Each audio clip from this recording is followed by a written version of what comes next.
누가복음 10장 25절에서 37절 말씀을 통해 2026년 사랑의 교회를 소개합니다 라는 제목으로 하나님 말씀 증거하겠습니다.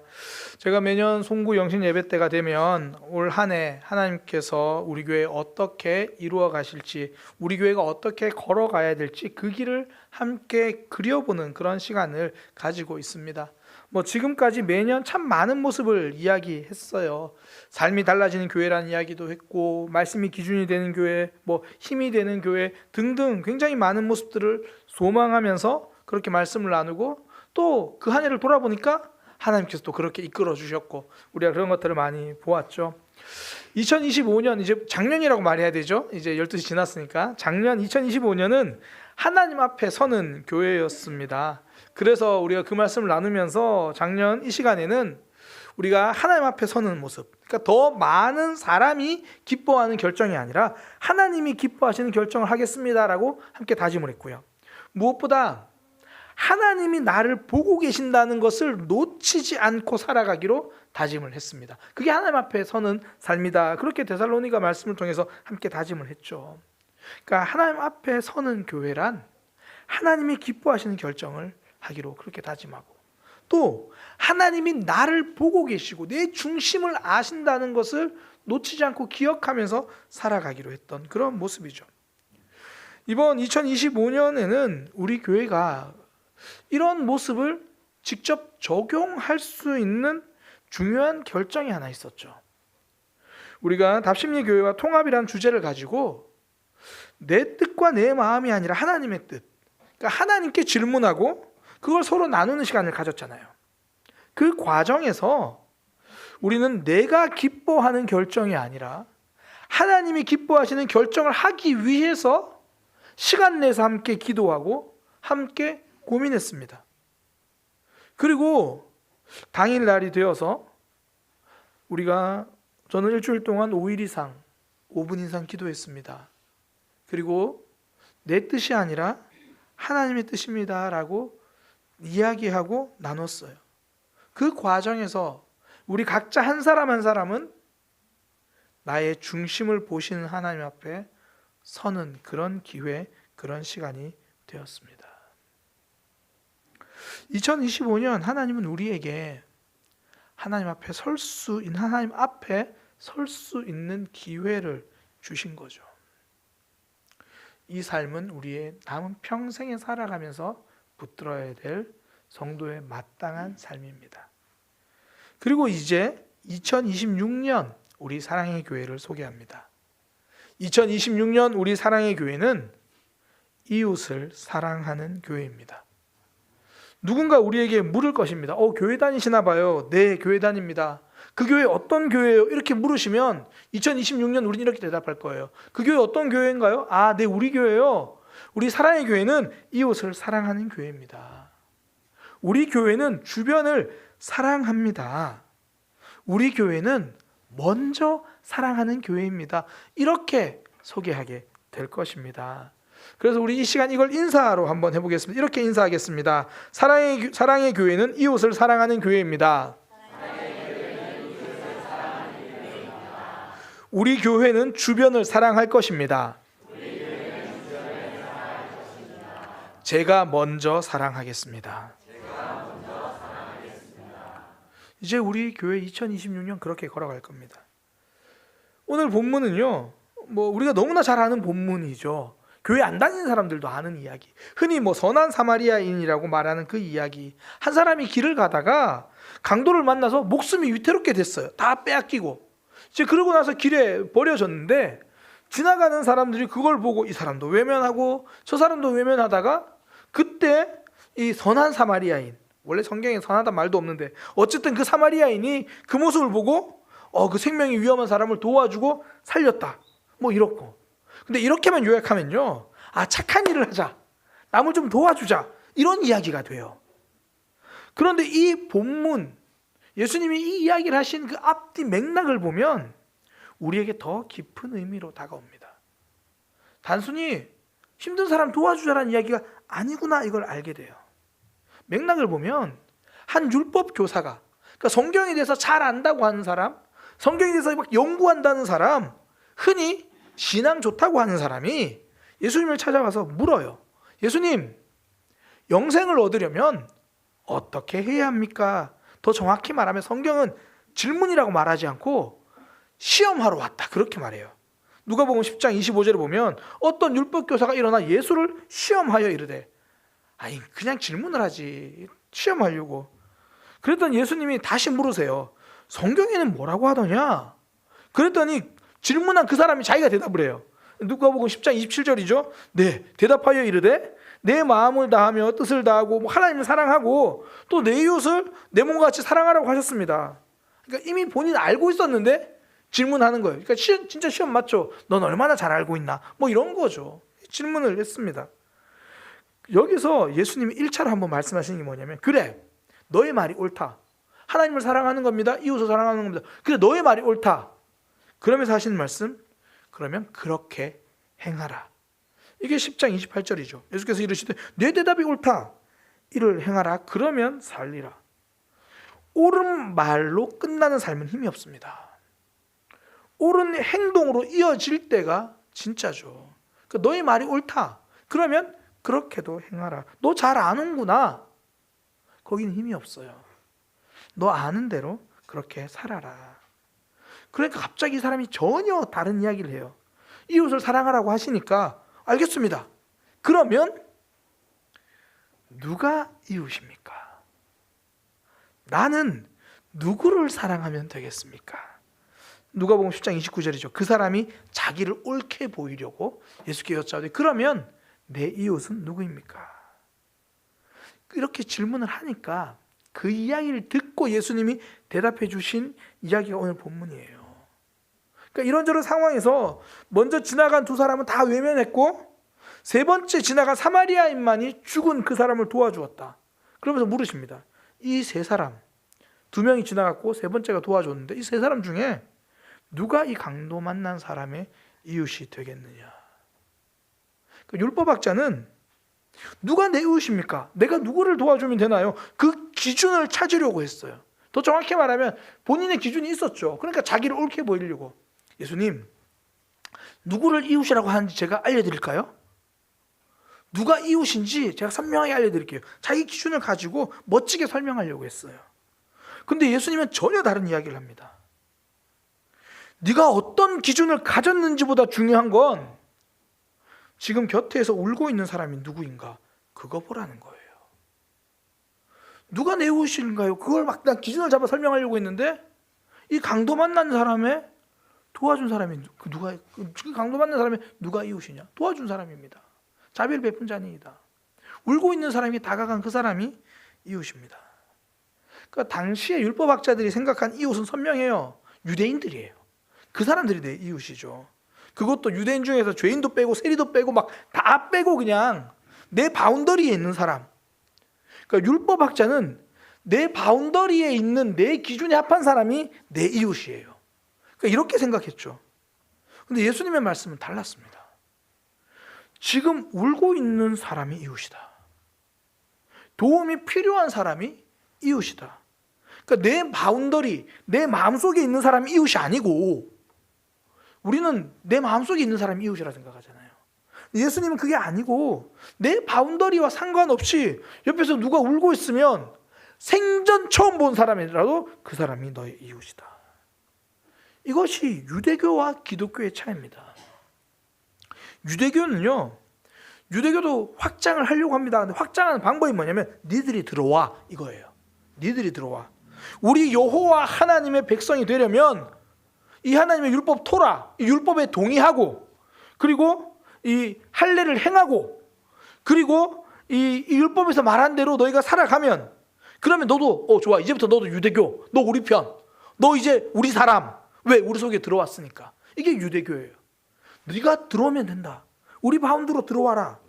근데 기독교는 다릅니다. 일단 예수님이 죄인을 찾아오셨습니다. 하나님이 사람의 몸으로 오셨습니다. 그러니까 죄인이 돌아오는 게 먼저가 아니라 예수님이 찾아가신 게 먼저입니다. 그러니까 막 죄 때문에 울고 있는데 영원한 죽음의 앞에 놓인 그 인생인데 그 상황에서 야, 네가 오면 구해줄게. 이러지 않으십니다. 이 땅에 오셨고 찾아가셨고 눈물이 있는 곳에 그 예수님이 계셨습니다. 예수님이 제자들을 부르실 때 우리는 그 장면을 너무나 잘 알잖아요. 예수님이 다 이렇게 앉아가지고 있으니까 갑자기 베드로와 안드레와 사람들이 막 찾아와가지고 선생님, 우리가 선생님의 제자가 되길 원합니다. 받아주십시오. 아직 멀었어. 3개월 동안은 일단 너 목수의 일을 좀 배워야겠다. 일단 물부터 기르와라. 그게 아니죠. 어부일을 하고 있는 그들을 그 삶에 찾아가셔서 부르십니다. 네가 내가 정한 기준에 들어오고 내 바운더리에 들어오면 내 우시다가 아니라 내가 너를 찾아가서 내가 너의 삶을 붙들어 줄게, 이거죠. 기독교는요, 돌아오면 받아줄게가 아닙니다. 찾아가서 도와줄게입니다. 받아줄게가 아니라 도와줄게. 이웃을 사랑한다는 건 내 바운더리 밖으로 나가는 것부터 시작이에요. 그때 사단은 이렇게 말하죠. 아우, 바운더리를 넘는 거는 힘든 거야. 그러니 지금은 할 수 없어. 이게 사단이 항상 그래요. 이게 항상 진실과 거짓을 섞어서 말합니다. 초짜 사기꾼은 거짓을 90%를 이야기해요. 초짜예요. 고수 사기꾼은 진실을 98%를 이야기해요. 거기에 딱 거짓 2스푼만 속여요. 그러니까 지금 사단이 말하는 게 그거예요.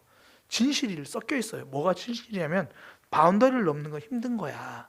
이건 진실이에요. 그 말은 맞아요. 그러니까 내 바운더리를 밖으로 나가는 게 얼마나 어렵냐. 진짜 어렵다.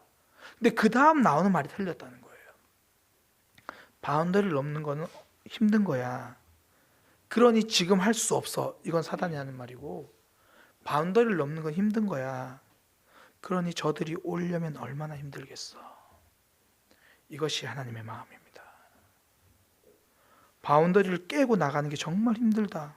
그렇다면 누군가는 이 바운더리를 깨고 들어오는 것은 불가능이다.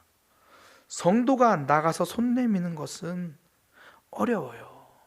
그러나 세상이 마음 열고 교회로 비집고 들어오는 건 어려운 수준이 아니라 불가능입니다. 성도가 나가야 세상이 삽니다. 그래도 안 나가면 하나님은 또 그 어려운 걸 해내시기도 하세요. 우리가 가끔씩 부끄러울 때 있잖아요. 나는 전도할 마음이 없었는데 누가 막 나 교회 좀 데려가 달라고. 그런 경험 없어요? 저 뒤에 있는 황은우 청년은 그런 경험이 있는데, 옆에 지금 그 친구 앉아 있는데, 은우가 이제 학원을 가니까 그 은우 친구가 물었대요. 야, 넌 점심 어떻게 하냐? 나 교회에서 먹는데? 아니, 그러면 은우가 그 다음 말 따라와야 되잖아. 나 교회에서 먹는데 너도 먹을래? 그래야 되는데 나 교회에서 먹는데 끝이에요. 그때 친구가 나도 가서 먹으면 안 돼? 그래 와서 먹어. 그래 밥을 먹었어요. 밥 먹다가 너 그전에 뭐해? 나 예배 드리는데? 그러면 그 다음 말 따라와야 되잖아요. 근데 그렇게 말하고 하니까 그 친구가 나도 예배 드리면 안 돼? 그래 너 드려. 그래서 지금 저기 앉아 있어요. 저 친구가 1월 20 며칠이죠? 26일에 군대 갑니다. 위에서 기도해 주세요. 그리고 멋진 사람이 되는 해병대에 갑니다. 원래 해병대 갔다 온 사람 다 멋있어요. 제가 어느 군대 갔다 온지 이야기하지 않을게요. 갔다 온 사람 다 멋있어요. 그러니까 가끔씩 하나님 놀라운 그런 기적 같은 일을 행하시기도 해요. 근데 그건 진짜 홍해가 갈라지는 일 같은 거예요. 홍해는 매번 갈라지지 않잖아요. 그러니까 우리가 바운더리를 깨고 나가야, 교회가 나가야 세상이 삽니다. 그래서 예수님이 이 비유를 너무 기가 막히게 만드셨어요. 강도 만난 사람들, 외면한 사람들 보면 첫 번째가 제사장이래요. 오늘날로 말하면 목사님. 근데 외면한 거예요. 왜? 내 바운더리 밖에 있으니까. 두 번째 레위인. 어떻게 설명하면 좋을까 생각하다가 신학생보다는 오히려 집사님들이 맞는 것 같아요. 이 예배를 돕는 사람들이 주로 했으니까 외면한 거예요. 내 바운더리 밖에 있으니까. 그러니까 죄인과 세리를 가르고 부정한 자 정한 자 가르고 다 네 편 내 편 갈라서 정말 나와 같은 사람만 받아들이던 그런 사람이죠. 가끔씩 우리도 누군가 우리 교회에 오면 그런 마음이 마음 한켠에 들긴 있어요. 나랑 좀 비슷한 사람이 왔으면 좋겠다. 말도 좀 통하고 얼굴만 봐도 좀 무슨 말인지 알 것 같고, 나랑 낯선 사람은 장한제일교회도 있고 우일교회도 있고, 나랑 낯설고 나랑 안 맞는 사람은 다른 교회 가서 잘 정착해도 될 텐데 그런 마음을 대놓고 말하지는 않지만 마음 한켠에 이 사람들처럼 그럴 수 있죠. 그런데 강도 만난 이웃을 도운 사람은 사마리아인 사람이에요. 이 사람은 바운더리 밖에 있는 사람이에요. 처음부터 바운더리 밖에 있던 그 사람, 당시에 배척받았던 사람, 바운더리를 정한 사람은 눈물을 외면했는데 바운더리 밖에 있던 사람은 그 영혼을 살렸습니다. 밖으로 나가야 살립니다. 병원 수술실은 외부와 단절될수록 안전하죠. 감염 예방이 필수니까 가능하면 단절된 공간에서 수술을 해야 아픈 사람이 살립니다. 근데 하나님 나라는요, 외부와 연결되어야 많은 영혼이 살아납니다. 2025년 우리 사랑의 교회는 병원 수술실이 아니라 하나님 나라가 되기를 소망합니다. 내가 정한 바운더리에 머무는 삶이 아니라 그 바운더리를 넘어서 손 내밀 때 살리는 교회가 됩니다. 우리 한 사람 한 사람이 그제야 살리는 사람이 됩니다. 성도가 바운더리 밖으로 나가야 세상이 살아납니다. 마더 테레사 수녀가 1979년에 노벨 평화상을 받았습니다. 원래 이 해가 굉장히 특별한 해예요. 이 해에 태어난 사람들이 엄청난 훌륭한 사람들이 많습니다. 제가 1979년생이라서 그런 얘기 하는 건 아니고요. 그해 이제 노벨 평화상을 받았습니다. 그때 한 기자가 이런 질문을 해요. 세계 평화를 위해 우리가 무엇을 할 수 있을까요? 노벨 평화상을 받았으니까 이렇게 질문한 겁니다. 그 질문을 들은 테레사 수녀는 가만히 이렇게 말합니다. 사랑의 반대말은 증오가 아니라 무관심입니다. 빈곤을 만드는 것은 하나님이 아니라 사람입니다. 우리가 서로 나누지 않기 때문입니다. 사랑의 반대말이 증오가 아니라 무관심이라는 거죠. 내가 쌓은 담 너머의 일에는 눈을 감아버리는 삶. 그래서 내 안에 있는 사랑을 나누지 않는 것. 담을 넘어서 관심을 가질 때 하나님 나라가 이루어집니다. 2026년 사랑의 교회는 우리의 바운더리를 허물기 위해서 몸부림칠 것입니다. 그래서 이제 지역 전도를 시작할 거예요. 가까운 골목부터, 이 옆에 있는 골목부터 날이 따뜻해지는 3월 되면 매주 토요일에 함께 전도를 할 겁니다. 어떤 주일에는 목장 모임 시간에 다 같이 나가서 동네 이웃들에게 인사라도 한번 하고 오자라는 거예요. 크고 대단한 변화가 아닙니다. 하지만 작지만 선명한 한 걸음을 시작할 것입니다. 개개인도 그래요. 개개인이 1년에 한 번은, 한 사람은 우리의 바운더리로 들어올 수 있도록 예배를 초청하고 그런 모습, 그런 시간이 되려고 합니다. 이제는 눈을 그 너머로 돌려서 손 내미는 그런 교회, 우리는 그런 교회가 되기 위해서 몸부림칠 거예요. 2026년 우리 사랑의 교회는 이웃을 사랑하는 교회입니다.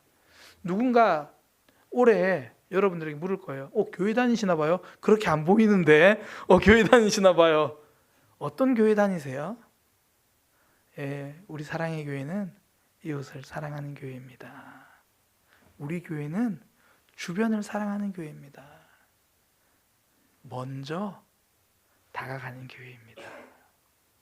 우리 이 시간 함께 다시 인사하겠습니다. 사랑의 교회는 이웃을 사랑하는 교회입니다. 우리 교회는 주변을 사랑할 것입니다. 제가 먼저 사랑하겠습니다. 그래서 이제 올해죠. 저 자꾸 내년에 올해는 주보에 제가 이제 우리 늘 두 가지 인사만 했잖아요. 만나서 반갑습니다. 잘 오셨습니다. 그거 말고 다시 이 인사를 넣을 거예요. 우리의 정체성을, 우리 교회의 방향을 놓치지 않기 위해서. 그리고 굉장히 부담스러운 인사도 넣을 거예요. 1년에 한 번 한 사람을 초청하겠습니다. 놓치지 않아야 하니까. 놓치지 않아야 하니까. 그렇게 이웃을 사랑하는 우리 사랑의 교회가 되도록 함께 동참하고 기도하고 걸어가기를 소망합니다. 기도하겠습니다. 하나님, 이웃을 사랑하는 교회가 되기 원합니다. 바운더리를 넘어 사랑하는 믿음의 삶이 되기 원합니다. 주님, 내 안에 갇혀 있지 않고 사랑을 흘려보내는 그런 믿음의 삶 되게 하여 주옵소서. 예수님의 이름으로 기도드립니다. 아멘.